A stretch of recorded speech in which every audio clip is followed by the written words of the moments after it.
Pemirsa, audiensi Aliansi Masyarakat Toraja dan DPRD Tanah Toraja, Sulawesi Selatan diwarnai kericuhan. Kericuhan dipicu penolakan massa terhadap rencana pembangunan proyek geotermal.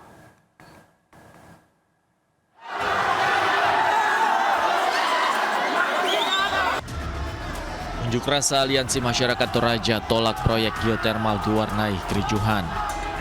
Kericuhan itu terjadi saat massa mengadakan audiensi dengan anggota DPRD Tanah Toraja dan pemerintah Kabupaten Tanah Toraja.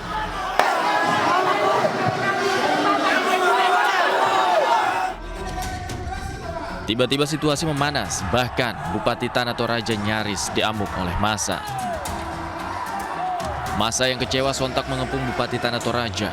Beruntung aparat kepolisian yang berada di lokasi bisa mengambil alih situasi hingga bentrok tak terjadi. Aliansi Masyarakat Toraja sebelumnya menyatakan penolakan terhadap proyek geotermal di wilayah Lembang Bala.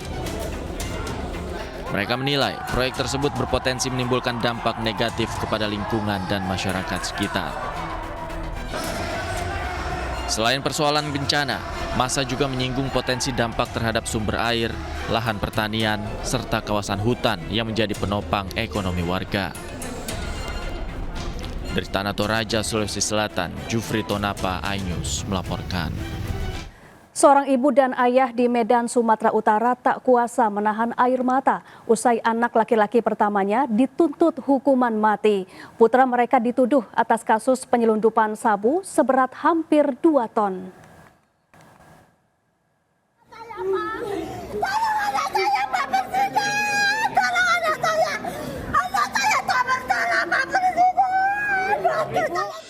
Tangis Nirwana tidak terbendung setelah mendengar tuntutan jaksa dengan hukuman mati untuk anaknya, Fandi Ramadan, atas kasus penyelundupan sabu seberat 1,9 ton di kapal MT Sridagon pada Mei 2025 lalu.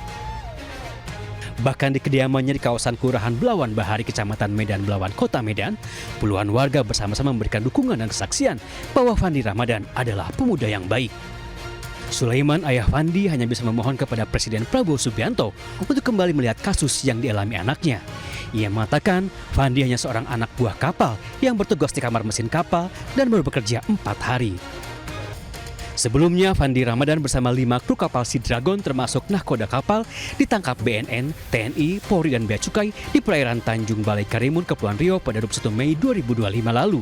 Mereka membawa 1,9 ton sabu yang berasal dari jaringan internasional Golden Triangle. Dari Medan, Sumatera Utara, Yuda Bahar, iNews melaporkan. Pemirsa, ketahuan mencuri di toko sembako. Pencuri bersembunyi di atap rumah di Lebak, Banten. Namun korban enggan turun dari atap rumah.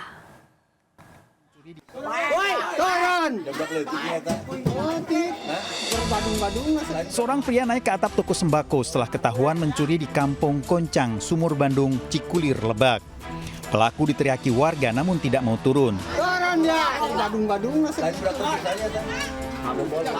Korban naik ke atap bersama warga lainnya dan menurunkan secara paksa. Pelaku mencuri rokok di warung korban dan sejumlah toko lainnya.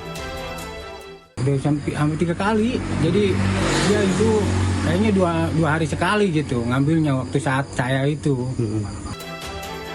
Pelaku telah diserahkan warga ke kantor polisi.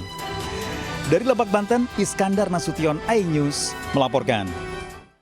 Ya, tak ada jembatan, karung pun jadi. Seperti warga di Tapanuli Tengah, Sumatera Utara yang terpaksa dimasukkan ke dalam karung agar bisa menyeberangi sungai deras. Inilah saudara kami dari Sibiu harus menyeberang melalui masuk karung. Seorang warga harus masuk ke karung untuk menyeberangi sungai di desa Sibiu, Sibangun, Tapanuli Tengah akibat arus yang deras pasca banjir bandang. Karung ditarik melalui sling yang membentang selebar sungai.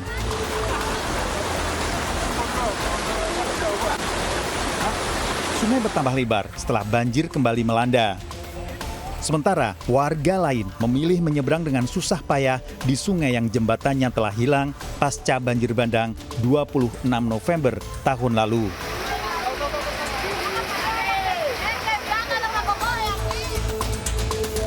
Warga desa Pintu Rime Gayo Lues memandu jenazah setelah ambulan tak bisa melanjutkan pengantaran akibat jembatan belum dibangun pasca banjir bandang November tahun lalu. Warga harus menyeberangi Sungai Pining yang dalam dan berarus deras memindahkan ke ambulan lain. Saat ini belum ada kepastian kapan jembatan darurat akan dibangun. Warga berharap kejadian serupa tak kembali terulang. Tim Liputan Kontributor iNews melaporkan. Pemirsa, seorang ibu asal Indonesia di Inggris dengan bangga menunjukkan paspor asing yang didapat anaknya. Gara-gara unggahan itu, warganet ramai-ramai mengkritik karena ia dan suaminya dinilai tak nasionalis. Terlebih keduanya adalah penerima beasiswa LPDP dari pemerintah. 4 bulan ke belakang nyampe juga. Ini paket bukan sembarang paket, isinya adalah sebuah dokumen yang penting banget yang merubah nasib dan masa depan anak-anakku. Kita buka ya. Inilah video dari pemilik akun @sasetyaningtyas. Postingannya terkait anaknya yang mendapat kewarganegaraan asing jadi perbincangan warganet. Hal ini lantaran statusnya dan sang suami sebagai mantan penerima beasiswa Lembaga Pengelola Dana Pendidikan alias LPDP. Setelah menerima amplop, ia menunjukkan ekspresi terharu dan menyebut ini paket bukan sembarang paket. Dirinya mendapatkan surat dari Home Office Inggris yang menyatakan bahwa anaknya yang kedua diterima menjadi warga negara Inggris dan menerima paspor secara resmi. Video ini pun ditanggapi beragam oleh warganet. I know the world seems unfair, tapi cukup aku aja yang WNI, anak-anakku jangan. Kita usahakan anak-anak dengan paspor kuat WNA itu. Let's go. Sejumlah netizen pun bahkan mencari tahu data riwayat pendidikan dan status LPDP pasangan suami istri tersebut. Sementara ia dan sang suami merupakan penerima program LPDP dari pajak rakyat. Namun kritikan warganet ini justru dibalas oleh Sasetyaningtyas. Usai viral di media sosial, Sasetyaningtyas pun mengunggah tulisan permohonan maaf. Ia menyebut video tersebut dibuat sebagai bentuk rasa kecewa dan frustasi sebagai WNI terhadap kondisi Indonesia hari ini. Tim Liputan iNews melaporkan. Sebuah toko berlian di Pluit, Jakarta Utara terpaksa menghentikan operasional mereka setelah didatangi petugas Bea Cukai. Petugas menyegel toko perhiasan mewah itu karena diduga melanggar administrasi yang mengurangi penerimaan pajak negara.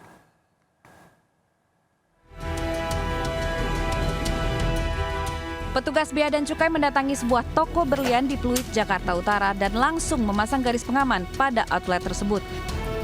Tindakan tegas ini diambil karena pihak toko diduga tidak bisa menunjukkan dokumen impor yang sah atas koleksi perhiasan mereka. Meski tidak terkait dengan keaslian perhiasan berlian, namun masalah administrasi ini diduga menyangkut upaya mengurangi jumlah setoran pajak kepada negara. Setiap perhiasan mewah yang masuk dari luar negeri wajib melalui prosedur resmi dan membayar pajak sesuai nilai barang impor. Saat ini seluruh aktivitas perdagangan di toko ini dihentikan sementara guna kepentingan pemeriksaan lebih lanjut. Negara mengingatkan pada para pelaku usaha dan konsumen agar selalu memastikan legalitas barang mewah demi keamanan serta kenyamanan bersama. Dari Jakarta, Sofyan Firdaus, iNews melaporkan.